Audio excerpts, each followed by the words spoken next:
অসমত 11ৰ যদি জনগণনা আৰু NRCৰ ডেটা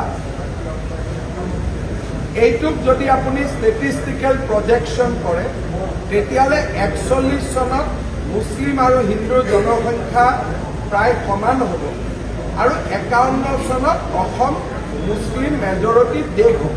এইটো মই বনোৱা তথ্য নহয়।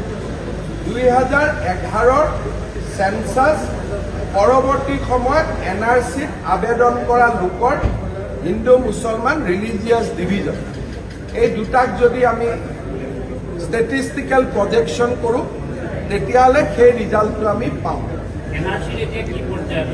NRCৰ পৰ্যায় এইটোৱে আছে যে 20%, 10%ৰ আমি আবেদন কৰি থোৱা আছে। পুনৰ সুপ্ৰিম কোৰ্টত আবেদনটো এতিয়াও শুনা নাই, কিন্তু NRCৰ 9,22,000 লোকৰ বায়'মেট্ৰিক বন্ধ হৈ আছে। তাৰ কাৰণে মানুহৰ বহুত অসুবিধা হৈছে। বায়'মেট্ৰিকখিনি মুকলি কৰি দিয়াৰ কাৰণে মই কেন্দ্ৰীয় চৰকাৰৰ লগত যোগাযোগ কৰি আছোঁ।